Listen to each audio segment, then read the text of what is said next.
Halo, selamat pagi pemirsa, bagaimana kabar Anda? Semoga Anda dan juga keluarga selalu dalam keadaan sehat. Senang sekali, saya Agni Saraswati pada kesempatan pagi kali ini kembali menyapa Anda di program Kesehatan Sehat Selalu, yang tentunya akan menghadirkan berbagai informasi seputar kesehatan yang akan bermanfaat untuk Anda dengan narasumber yang luar biasa dari rumah sakit sekitar Kota Madiun. Baik, pemirsa, pada kesempatan pagi hari ini kita akan membahas tema yang cukup menarik, yaitu mengenal penyakit vertigo bersama Dr. Andi Prasetyawan SPS dari Rumah Sakit Tingkat 4 atau Rumah Sakit DKT Kota Madiun. Nah, pemirsa, apakah Anda pernah mengalami kondisi pusing hingga merasa sekeliling Anda berputar? Bisa jadi Anda menderita penyakit vertigo. Nah, ternyata meski sering kali dianggap sebagai suatu penyakit, vertigo sebenarnya merupakan gejala dari penyakit atau kondisi tertentu lainnya. Vertigo harus diperiksakan ke dokter agar diketahui penyebabnya. Dengan begitu, pengobatan yang sesuai dapat dilakukan untuk meredakan gejala dan menghindari kekambuhan. Untuk itu, sesuai dengan tema kita pada pagi hari ini, mengenal penyakit vertigo. Kita akan membahas lebih dalam seperti apa penyakit vertigo, bagaimana penanganannya, bagaimana pengobatannya, dan lain sebagainya bersama Dr. Andi Prasetyawan yang sudah hadir di studio Sakti TV pada pagi hari ini. Kita sapa terlebih dahulu narasumber kita pada pagi hari ini. Selamat pagi Dr. Andi. Selamat pagi Mbak. Bagaimana kabarnya? Alhamdulillah baik. Sehat. Alhamdulillah baik, sehat. Praktek terus nih ya Pak ya, tiap hari ya Pak? Oh iya, layanan. Iya, kebetulan Dr. Andi ini merupakan dokter spesialis saraf, begitu ya dokter ya. Tadi temanya sudah saya spoiler di awal, mengenal penyakit vertigo. Di awal dulu nih dokter, penyakit vertigo ini sebenarnya penyakit yang seperti apa sih? Ya, baik. Terima kasih Mbak Agni. Jadi vertigo adalah masuk dalam kelompok gangguan keseimbangan. Baik. Ya, di mana gejala khasnya adalah ilusi gerakan. Ya, jadi seolah-olah berputar atau seolah-olah melayang, padahal sebenarnya tidak. Nah, pada pasien ini sebenarnya dia tidak berputar beneran, tapi dia merasa sekelilingnya berputar atau dirinya sendiri yang merasa berputar. Itu yang banyak kita kenal, tetapi yang harus diketahui adalah bahwa vertigo tidak selalu berputar. Baik. Ya, yang berputar nanti kita sebut dengan vertigo vestibular, berkaitan dengan organ vestibular di telinga. Yang kedua juga nanti ada vertigo yang sifatnya melayang. Itu juga masuk ke gejala vertigo, tetapi dia vertigo yang non vestibular. Tetapi sama punya kekhasan bahwa dia sebuah ilusi gerakan atau seolah-olah saja. Jadi tidak benar-benar melayang beneran atau tidak benar-benar berputar beneran. Mungkin itu penjelasan. Secara singkatnya seperti itu ya dokter ya. Tapi disebabkannya karena apa itu dokter? Ya, baik. Untuk vertigo ini memang harus diidentifikasi dengan baik gejalanya. Jadi yang banyak kita temui pada kasusnya adalah yang vertigo berputar ya. Kita fokus 80% adalah karena problem di telinga. Ya, problem di telinga, di mana di telinga itu ada yang namanya kanalis semicircularis, seperti rumah siput ya bahasa umumnya. Itu kalau di situ ada sedikit cairan yang apabila dia bergeser cairannya, maka akan muncul gejala vertigo itu. Apabila dia kembali ke tempatnya, maka dia normal. Organ telinganya sendiri ini nggak ada masalah, tidak ada kerusakan, itu. Tetapi karena dia berubah posisi, maka dia menjadi muncul gejala vertigo itu. Jadi, nah penyebabnya kan apa? Bisa karena riwayat trauma, kemudian ada infeksi telinga, atau pernah ada kasus stroke dan segala macam, itu bisa menyebabkan vertigo berputar itu. Itu kalau salah satu pemicunya muncul vertigo. Tapi kalau misalnya kita merasa diri kita sehat nih dokter, kok tiba-tiba vertigo, itu berarti perlu diperiksakan dong penyebabnya apa gitu ya? Baik. Studinya itu menyebutkan bahwa 50% penyebab vertigo ini tidak diketahui. Yang 50%-nya masuk yang kelompok tadi. Ya, riwayat trauma dan segala macamnya. Ya, ini yang memang pada akhirnya menyebabkan ini cukup menantang atau challenging buat pasien. Dan dokter juga harus bisa mengidentifikasi dengan baik. Jadi pada kondisi tertentu, karena dia masuk ke gangguan keseimbangan, berkaitan dengan input atau respon yang masuk ya, mungkin karena terlalu banyak pikiran atau terlalu capek, atau mengerjakan yang frekuensinya, durasinya, kemudian intensitasnya lebih berat dari biasanya, itu bisa bisa memunculkan vertigo gitu. Oke, baik, ada banyak faktor. Capek bisa juga Yang sangat, menjadi pemicu kita terkena vertigo. Tapi biasanya mengalami vertigo itu ada durasinya nggak sih dokter? Misalkan kita capek nih di hari ini aja gitu yang ngerasainnya. Apakah vertigo itu juga akan berlaku di hari ini aja atau mungkin bisa jadi muncul di beberapa hari ke depan begitu? Untuk beberapa kasus mungkin bagaimana dokter? Iya, jadi memang yang 50% yang tidak diketahui sebabnya ini memang harus didetailkan gitu. Jadi pada setiap pasien bisa berbeda-beda, tergantung bagaimana dia mengatur manajemen stresnya itu, atau manajemen fisiknya, olahraganya dan segala macamnya. Tetapi kita harus lihat kalau misalnya gejala vertigo itu cepat normal, ya udah nggak ada masalah. Tetapi kalau misalnya perlu kok berlanjut, mengganggu sekali, ya itu waktunya periksa. Oke, secara simpelnya seperti itu. Apalagi kalau sudah berhari-hari begitu ya dokter, ya udah sampai nggak bisa beraktivitas secara normal begitu. Alangkah lebih baiknya segera dibawa ke dokter. Nah, tapi kalau untuk penderitanya nih dokter, itu ada kategori usia nggak sih? Kadang kan pasti kalau di sudut pandang kita mikirnya adalah pasti usia-usia produktif yang mungkin 30 tahun ke atas begitu. Tapi apakah ada kemungkinan penyakit vertigo ini bisa menderita anak-anak usia remaja atau bagaimana kira-kira? Oke, baik. Jadi ini juga yang penting bahwa vertigo selain disebabkan vertigo yang vestibular ya, yang berputar tadi secara umum dibagi dua juga. Jadi ada yang karena sumber masalahnya di telinga, ada yang karena sumber masalahnya di otak. Baik. Nah, ini yang memang harus namanya perifer dan sentral. Ini yang memang harus diidentifikasi dengan baik. Kaitan tadi dengan usia, kalau misalnya menderita vertigo dengan durasi yang cukup panjang, usia, punya riwayat diabetes, darah tinggi, usia di atas 50 tahun, patut periksa untuk diidentifikasi apakah ini gejala vertigo yang dari otak atau tidak. Tapi ada kemungkinan juga untuk usia-usia remaja juga bisa seperti itu? Bisa. Kasusnya lebih banyak pada wanita daripada pada pria. Aduh, untuk itu. Saya wanita. Pada usia muda. Dan tapi ini muda. Biasanya sering yang jenis yang vertigo vestibular. Yang telinga itu tadi, bukan karena dari otak begitu ya. Baik dokter. Untuk secara umum dari kasus yang sering dokter temukan adalah seperti itu. Dan kebanyakan juga wanita dokter ya. Kebanyakan wanita. Usia-usia produktif ya dokter. Iya, usia 30, 40 gitu. Iya. Kalau memang usia lanjut mungkin karena ada faktor penyakit lain itu tadi. Begitu ya dokter ya, ada pemicunya. Tapi kalau untuk usia-usia muda ya karena mungkin stres, capek dan lain sebagainya. Seperti itu dokter ya. Bisa. Baik, nanti akan kita lanjutkan lagi di segmen berikutnya dokter. Jadi untuk pemirsa yang ada di rumah jangan kemana-mana, tetaplah bersama kami di program Sehat Selalu.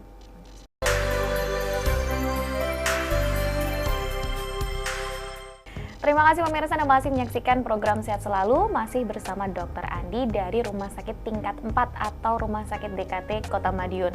Tema pembahasannya cukup menarik, yaitu mengenal penyakit vertigo. Tadi sudah dijelaskan oleh Dr. Andi di awal apa itu vertigo dan beberapa jenisnya, dan juga siapa saja yang kemungkinan gampang begitu ya dokter ya terkena penyakit vertigo. Salah satunya adalah orang-orang yang memiliki penyakit tertentu bisa menjadi salah satu pemicu munculnya penyakit vertigo. Nah, tadi dokter sempat bilang bahwa ada dua kategori penyakit vertigo yang disebabkan oleh otak dan juga telinga. Begitu ya dokter. Mungkin boleh dijelaskan dulu perbedaan dari dua ini itu seperti apa dokter? Ya. Baik, terima kasih Mbak Agni. Baik. Jadi vertigo yang disebabkan oleh masalah di telinga, ini gejala utamanya biasanya justru akan kita temukan pasien mengalami pusing berputar yang hebat sekali. Sampai mual, sampai muntah, keringat dingin. Agak ekstrim berarti ya dokter ya? Justru ekstrim, dan dia akan memberat dengan perubahan posisi. Baik. Jadi apa itu buka mata atau dari menoleh ke satu sisi bagian telinga yang bermasalah itu, atau bangun dari tidur ke duduk, itu gejalanya sangat ekstrim. Tetapi buat dokter yang paham dengan kondisi ini, dia justru lebih tenang karena ini adalah jenis vertigo yang perifer atau telinga itu karena refleks otonom itu. Baik. Nah, justru ketika kita mendapatkan vertigo yang tidak sembuh-sembuh, kemudian tidak sangat berat sekali, ya, cuman dan itu hanya berputar saja begitu. Iya, berputar yang ringan, tetapi terus menerus, tidak ada mual muntah hebat, tidak selalu ada, tidak dipengaruhi oleh perubahan posisi. Justru kita waspada, jangan-jangan ini adalah vertigo yang sumbernya dari otak. Ada permasalahan di otak begitu. Yang sering terjadi adalah namanya kita sebut dengan insufisiensi vertebrobasilar. Jadi otak ini mendapatkan suplai darah dari bagian belakang, aliran jantung yang mengalir dari bagian belakang ini, yang biasanya mudahnya untuk dipahami, biasanya dia dapat volume 100 cc misalnya. Nah, dia ini karena ada problem di pembuluh darahnya, dia hanya dapat 70 cc. Turun ya? Itu. Tidak buntu, tidak sampai menyebabkan stroke dan segala macamnya, tetapi perfusinya dia turun, ini menyebabkan munculnya gejala vertigo tersebut. Karena di situ ada namanya kita sebut otak kecil atau cerebellum, yang di situ ada pusat keseimbangan. Jadi kita harus waspada pada vertigo pada usia tua dengan faktor risiko tadi, ada diabetes, kemudian ada darah tinggi yang tidak terkontrol, kemudian gejala vertigonya itu continuous hari 2 hari, kita justru waspada, jangan-jangan ini adalah jenis yang vertigo yang sumbernya dari otak. Otak, berarti malah lebih ekstrim kalau permasalahannya dari otak berarti ya, dokter? Pasti. Meskipun gejalanya padahal lebih parah yang kalau dari telinga begitu. Betul. Kan ya. Ya karena itu tadi pusatnya tubuh manusia itu kan ada di otak soalnya ya, dokter ya. Kalau misalkan ada masalah sedikit pasti ya langsung harus segera dilakukan pemeriksaan begitu. Dan berarti kalau misalkan untuk penyakit vertigo yang disebabkan oleh permasalahan di telinga itu tidak berlangsung beberapa hari berarti, dokter? Tidak kontinu begitu? Oke, baik.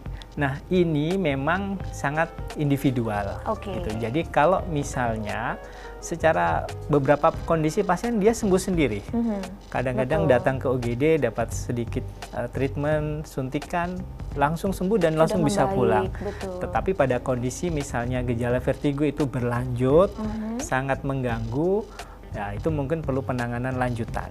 Dan ini seperti tadi dijelasin, karena bergesernya sedikit cairan di telinga itu, nah ya memang kalau dia tidak kembali, gejalanya mungkin masih akan ada. Dan ini nanti akan ada perlu beberapa penanganan khusus. Kita akan obati 2-3 hari. Kalau nggak membaik, kita akan lakukan manuver gerakan rehabilitasi vestibular untuk mengembalikan cairan ke tempatnya. Oke. Ada banyak cara untuk pengobatannya sendiri. Berarti kalau misalkan ini ada masyarakat di rumah nih, pemirsa yang ada di rumah, apa sih misalkan yang harus dilakukan untuk mereka yang mengalami vertigo, gejala vertigo tadi yang sudah dijelaskan oleh dokter? Baik. Jadi kita harus lihat kalau misalnya ini adalah suatu pola yang berulang, artinya sudah pernah ada riwayat vertigo sebelumnya, kita lihat derajat beratnya.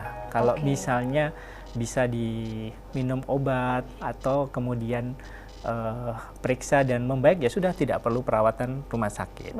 Gitu.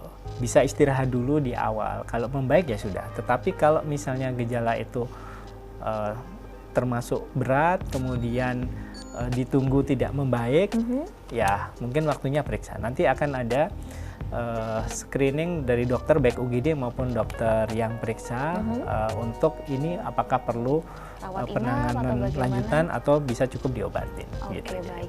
Berarti intinya kalau misalkan ada masyarakat atau pemirsa yang ada di rumah merasakan gejala vertigo seperti tadi yang sudah dokter sampaikan, mungkin bisa langsung istirahat terlebih dahulu. Seperti itu ya, dokter ya. Kemudian kalau tidak mereda dalam beberapa jam, mungkin alangkah lebih baiknya dibawa ke rumah sakit ataupun fasilitas kesehatan terdekat. Seperti itu ya, dokter.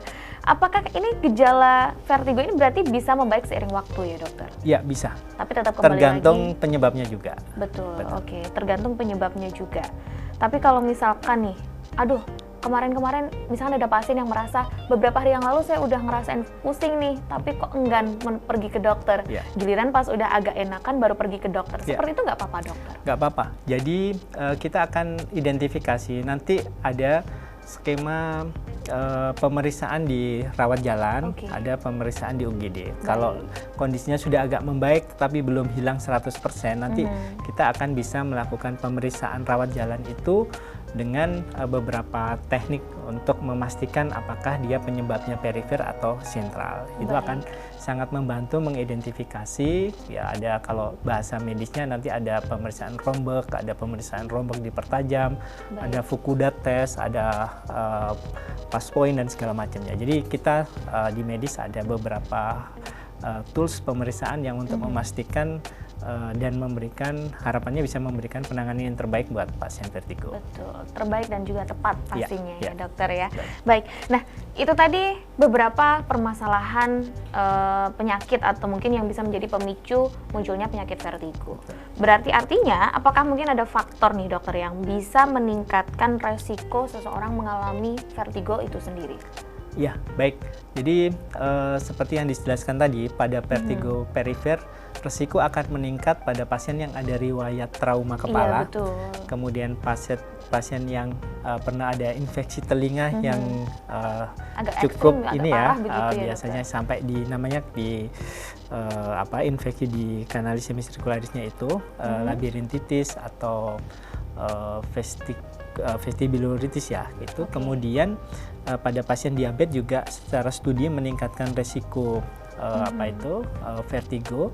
Kemudian disebutkan juga pasien dengan riwayat stroke juga ada resiko untuk terjadinya vertigo berulang. Baik, untuk kondisi kesehatan seperti itu, wah, cukup berbahaya sebenarnya dokter ya, bisa dikatakan seperti itu, karena ketika kita apalagi usia yang sudah lanjut itu tadi, sudah punya diabetes, sudah stroke juga, itu bisa menjadi salah satu meningkatkan resiko mengalami vertigo. Jadi kalau udah pusing sedikit pemirsa langsung dibawa ke dokter aja nggak apa-apa gitu, supaya cepat dilakukan pemeriksaan, jadi penanganannya tepat. Biasanya tuh soalnya masyarakat itu agak bandel dok. Biasanya kalau udah tahu diabetes pusing sitik diombeni obat sembarangan. Kan nggak boleh ya dokter ya? Atau pasti sering nemuin kasus yang seperti itu dokter ya? Iya, jadi memang lihat kondisi aja. Iya, lihat jadi kondisi kalau tubuh misalnya dari pasiennya. memang pasien biasanya ini kok punya kadang bisa menilai juga bahwa oh ini aman, oh ini saya harus ke rumah sakit, itu sudah punya insting sendiri berarti. Iya, sudah teredukasi. Oke, baik, luar biasa. Kalau begitu nanti akan kita lanjutkan lagi dokter di segmen berikutnya, informasi seputar mengenal penyakit vertigo. Jadi untuk pemirsa yang ada di rumah jangan kemana-mana, tetaplah bersama kami di program Sehat Selalu.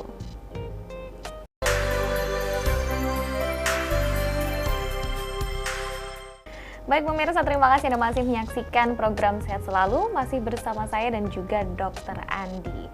Mengenal penyakit vertigo. Waduh, tadi sudah disampaikan juga di segmen-segmen sebelumnya apa itu penyakit vertigo, apa saja jenisnya, dan siapa saja yang terserang penyakit vertigo. Ini yang rentan lah ya.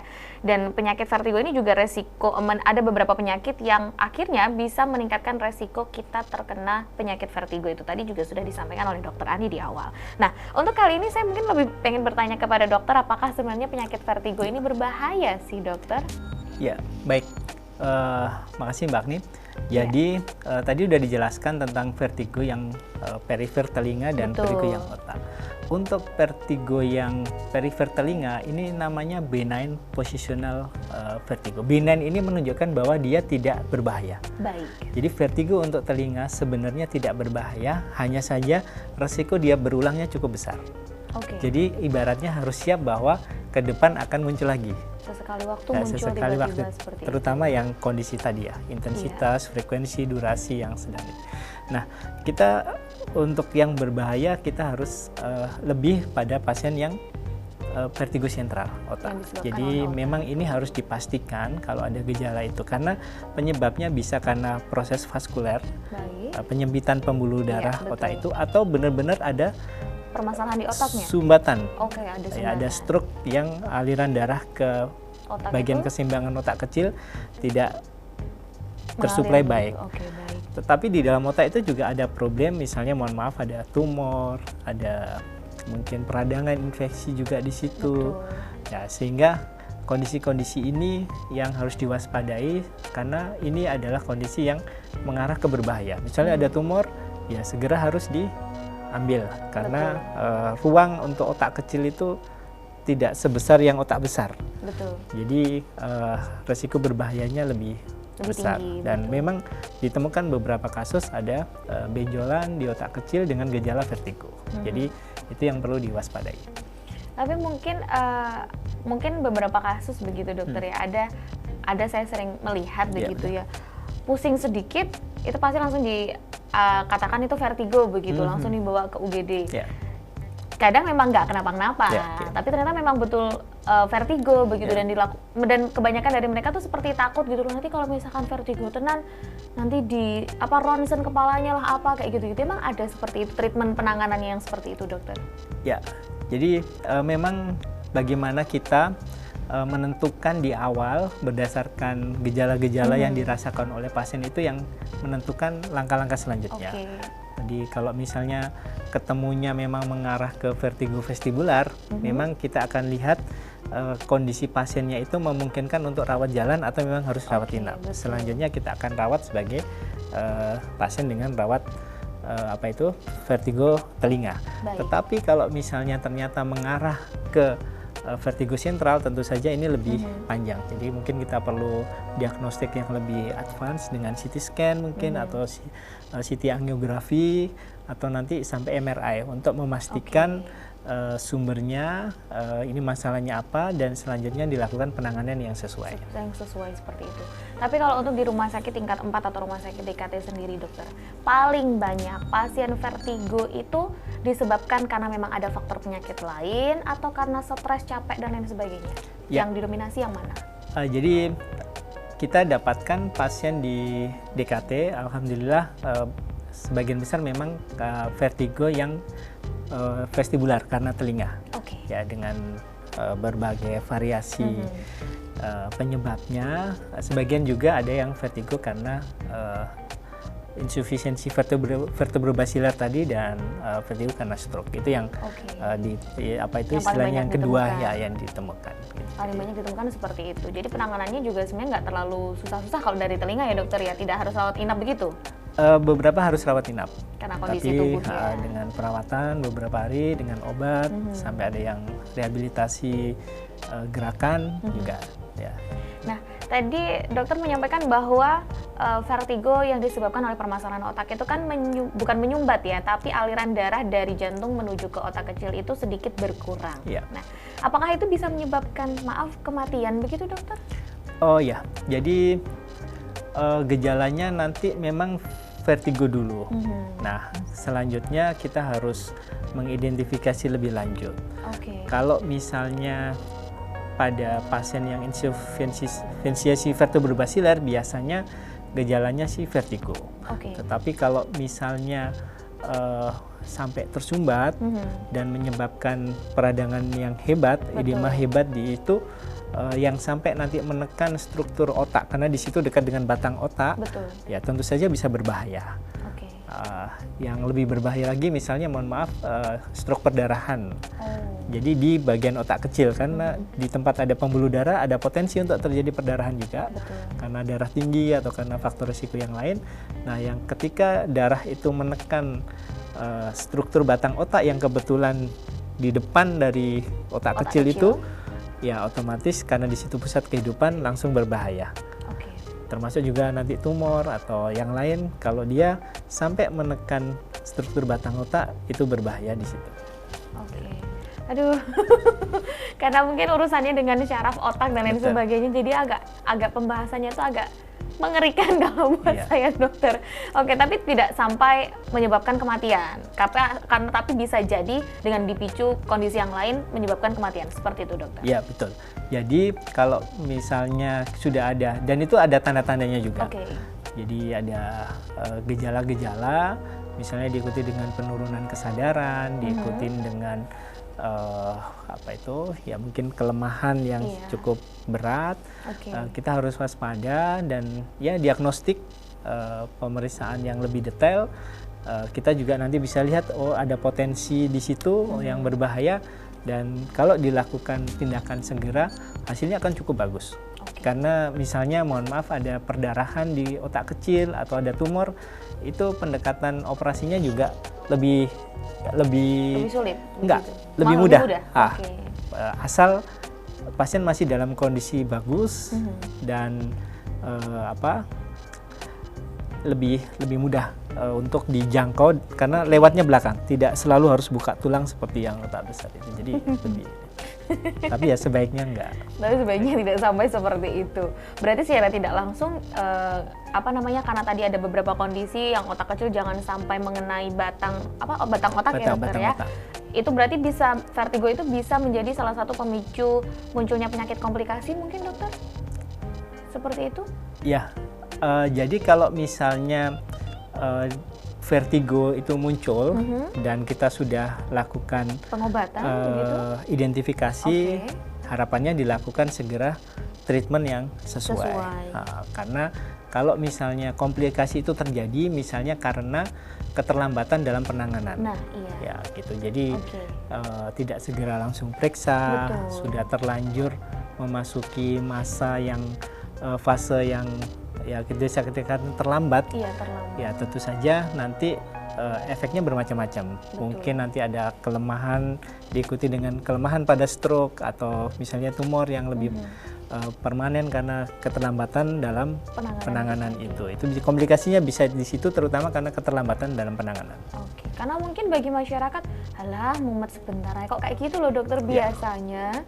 Kadang mungkin mereka berpikirnya seperti itu, makanya akhirnya ada muncul keterlambatan penanganan seperti itu. Ya. Tapi sering ditemukan kondisi pasien yang seperti itu di rumah sakit DKT. Jarang, biasanya kita pasien lebih ini sih sudah bisa. Sudah karena udah aware sendiri itu tadi ya dokter ada ya. Kesadaran baik, kita upayakan dengan diagnostik yang cepat dan harapannya penanganannya juga sesuai dan baik. Luar biasa, nggak cuma dokter yang luar biasa, tapi pasiennya juga sudah mulai cerdas ternyata ya. Baik, pemirsa, untuk Anda jangan kemana-mana, tetaplah bersama kami di program Sehat Selalu.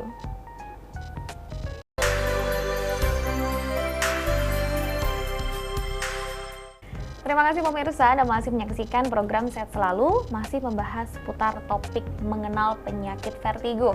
Masih bersama Dr. Andi Prasetyawan dari Rumah Sakit Tingkat 4 atau Rumah Sakit DKT Kota Madiun yang ada di Jalan Pahlawan. Nah, tema kali ini memang cukup menarik karena itu tadi, penyakit vertigo itu ternyata kalau diketahui tidak hanya bisa diderita oleh usia 40, 50 tahun atau usia lanjut begitu ya.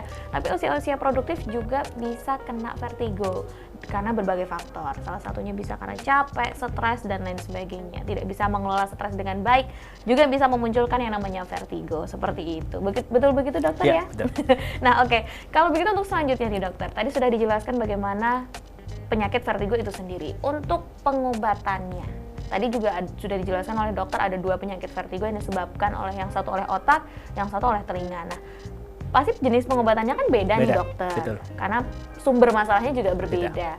Mungkin ini boleh diduluin yang paling gampang dokter, yang mana yang bisa ditangani paling mudah gitu. Kira-kira pengobatannya seperti apa? Ya, baik, makasih Mbak Agni.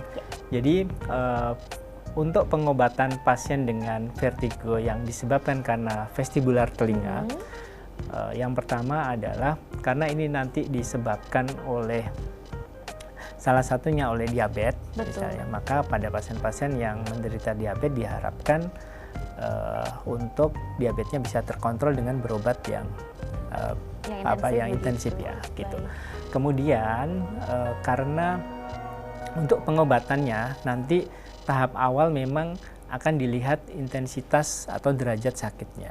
Gejalanya seperti itu. Gejalanya seperti apa. Jadi pada tahap awal, kalau misalnya bisa dengan istirahat di rumah, silakan istirahat cukup. Baik. Kalau pasien memang sebelumnya punya riwayat, beberapa pasien punya persediaan obat vertigo sendiri di rumah yang sederhana gitu, itu bisa diminum dulu untuk itu. Tetapi kalau misalnya gejala berlanjut, bisa lanjut ke fasilitas kesehatan. Nanti dari dokter di dokter spesialis saraf di poliklinik atau dokter umum atau dokter di UGD akan mengidentifikasi, kemudian akan memberikan pengobatan awal. Bisa dalam bentuk obat yang memang spesifik untuk vertigo itu. Kemudian juga pada UGD bisa dilakukan tindakan injeksi yang untuk penanganan awal itu. Nah, apabila dari sini pengobatan kok masih berlanjut, belum berhasil dan pasien masih sangat terganggu, biasanya dilanjutkan dengan rawat inap. Oke. Di rawat inap itu nanti biasanya kita akan berikan 1-2 hari untuk pasien biar istilahnya istirahat dulu. Betul.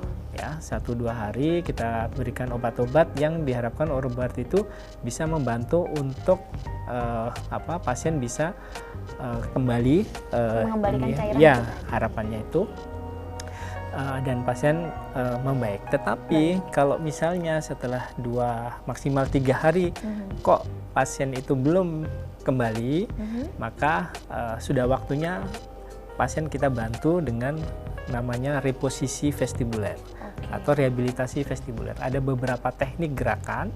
Yang pertama nanti kita akan tes provokasi dulu, ya ini bahasa medisnya di Halpike.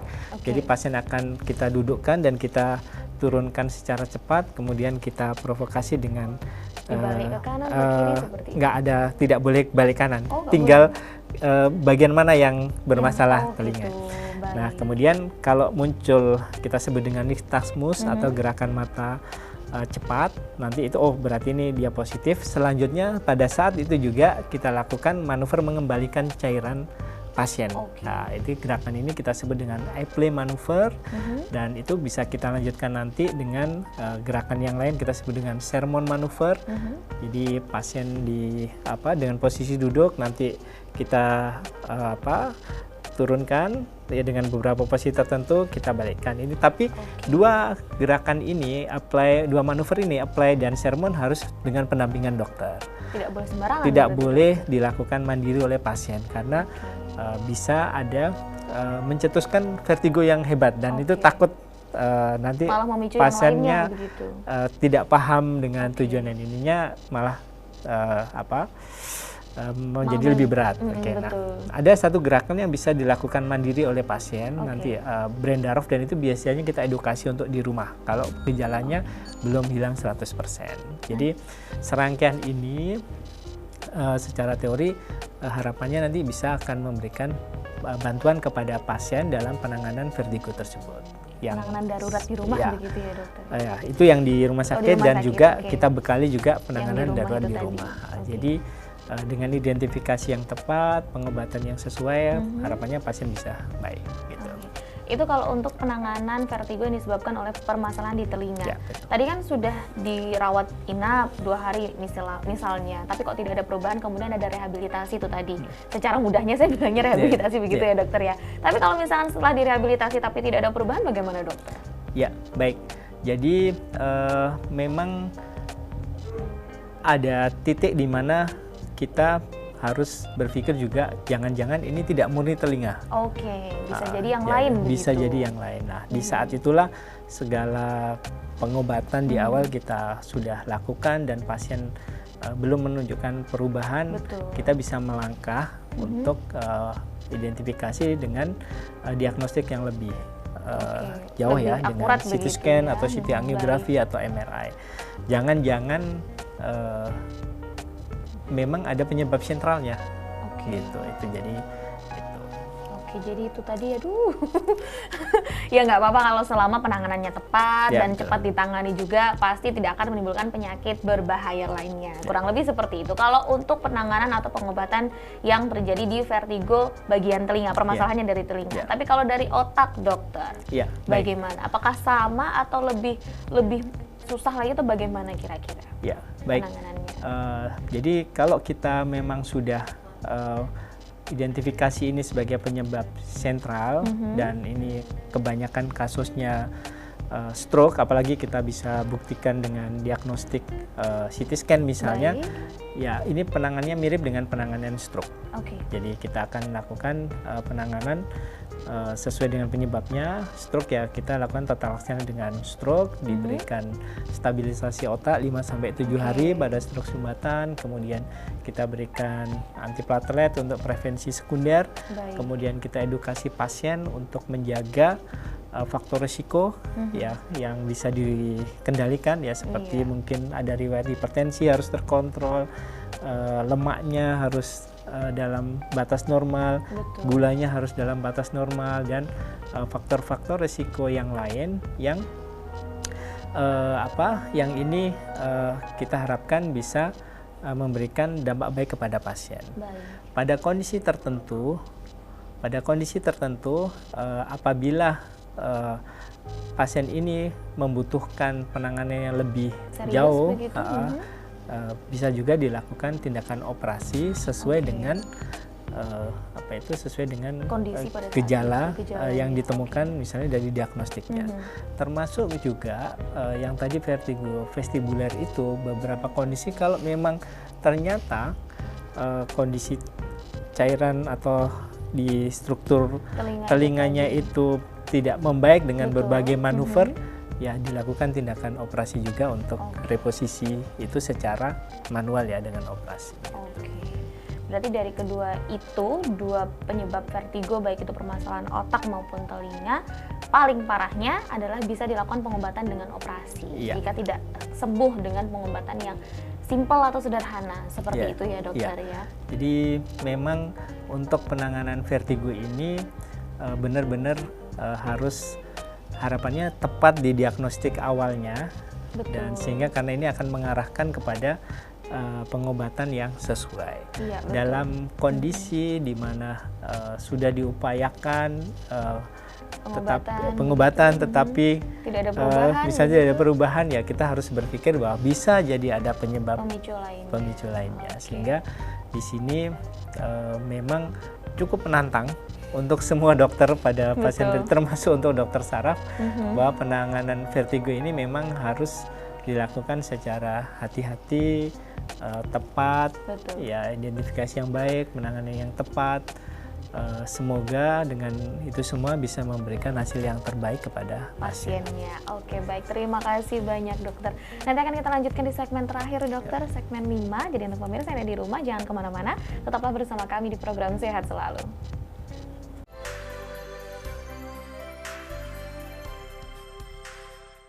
Baik pemirsa, terima kasih Anda masih bersama kami di program Sehat Selalu, masih membahas seputar mengenal penyakit vertigo. Sudah di segmen terakhir, tapi sudah banyak sekali informasi yang disampaikan oleh Dr. Andi dari Rumah Sakit DKT Kota Madiun kepada pemirsa yang ada di rumah. Baik pemirsa yang belum terkena vertigo, semoga jangan, maupun untuk pemirsa yang sudah mengalami atau sudah pernah mengalami penyakit vertigo dengan berbagai kondisi tertentu. Baik, karena sudah di segmen terakhir, pemirsa, ada satu pertanyaan yang sepertinya juga tidak boleh dilewatkan, yaitu bagaimana cara mencegah penyakit vertigo ini muncul begitu dokter? Apakah ada tips medis atau bagaimana kira-kira? Ya, baik, makasih Mbak Agni. Terima kasih. Jadi pemirsa, untuk pasien vertigo ini kita harus lihat ya, kalau misalnya memang disebabkan oleh telinga dan itu berulang, maka kita harus tahu kira-kira pola apa yang menyebabkan vertigo ini. Jadi kalau misalnya memang karena ada riwayat diabetes, ya diabetesnya harus terkontrol.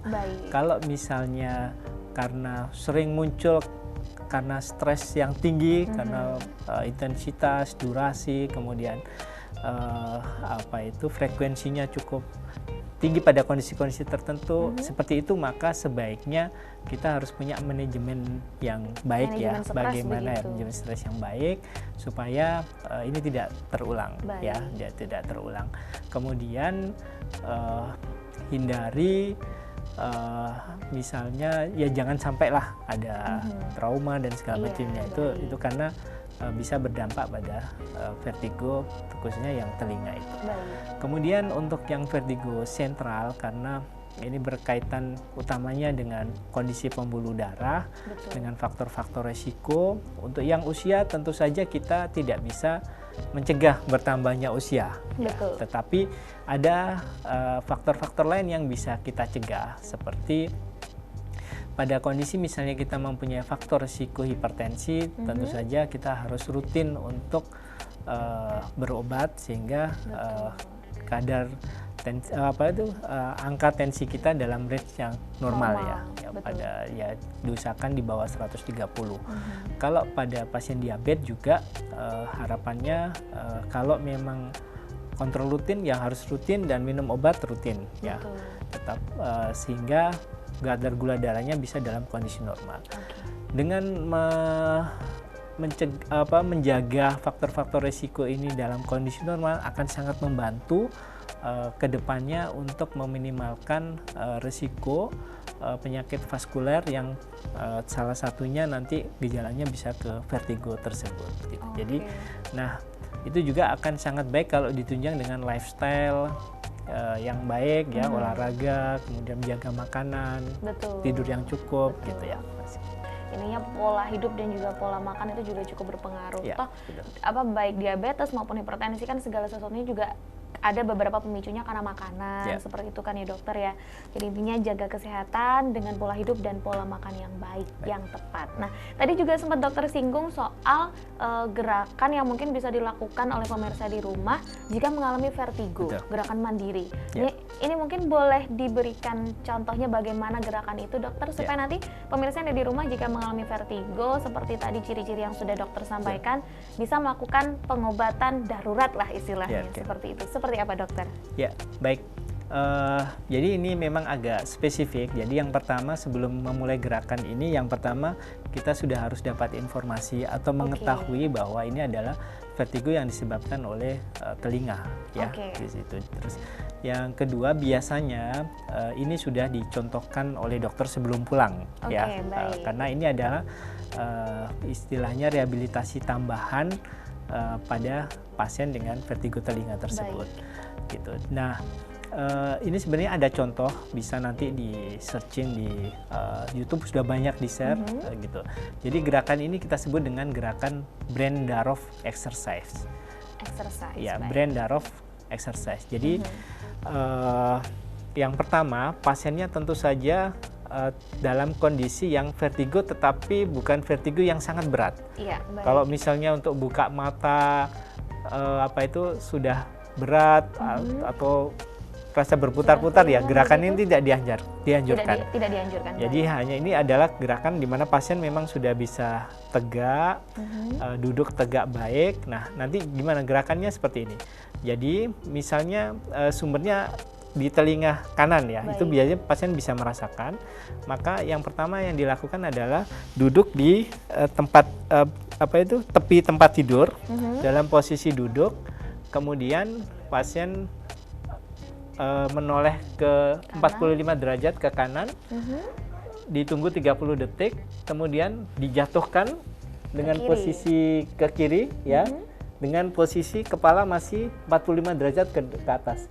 Ditunggu 30 detik, terus kemudian kembali lagi, lihat tetap sama di posisi awal 45 derajat, terus menghadap ke depan lagi. Terus kemudian dilanjutkan dengan posisi yang sama 45 derajat, ditunggu 30 detik, dijatuhkan, karena ini tunggu 30 detik, lihat lagi 45 derajat, terus dan itu diulang 5 kali ke kanan, 5 kali ke kiri. Nah, itu akan sangat membantu untuk rehabilitasi vestibular telinga dan itu bisa dilakukan di rumah. Jika sudah terdeteksi bahwa itu disebabkan oleh permasalahan telinga. Baik, kalau permasalahannya di otak jangan seperti itu. Beda lagi nanti. Itu hanya sedikit gambaran rehabilitasi mandiri yang bisa diberikan oleh dokter kepada pasien jika memang sudah terdeteksi mengalami vertigo yang disebabkan oleh permasalahan telinga. Jadi nggak boleh sembarangan juga sih pemirsa ya untuk melakukan rehabilitasi tersebut di rumah ya. Baik, dokter kan ini sudah di segmen terakhir. Terima kasih banyak karena sudah hadir untuk memberikan informasi kepada pemirsa yang dari rumah. Tapi sebelum itu, karena itu tadi sudah di segmen terakhir, mungkin ada informasi tambahan yang ingin disampaikan kepada pemirsa. Dokter silahkan.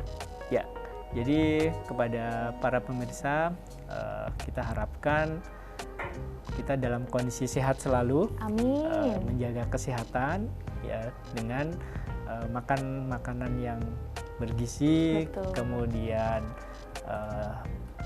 kurangi banyak lemak, banyak gula, kemudian olahraga teratur, makan teratur sesuai jadwal. Harapannya nanti kita dalam kondisi sehat selalu dan bisa produktif ke depannya. Amin, amin. Sama seperti program kita ya pemirsa ya, sehat selalu.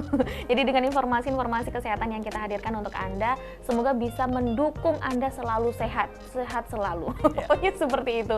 Sekali lagi terima kasih Ya, dokter terima kasih, sudah Mbak hadir Nini ya. di Studio Sakti TV. Selamat bertugas Makasih. sebagai dokter syaraf di Rumah Sakit Tingkat 4 atau Rumah Sakit DKT Kota Madiun. Ya, makasih. Titip salam buat teman-teman di Ya, Rumah makasih. Sakit dokter. Baik, untuk pemirsa juga terima kasih banyak atas kebersamaan Anda. Saya Agni Saraswati mewakili seluruh kru yang bertugas pamit undur diri. Selamat pagi, selamat beraktivitas dan sampai jumpa.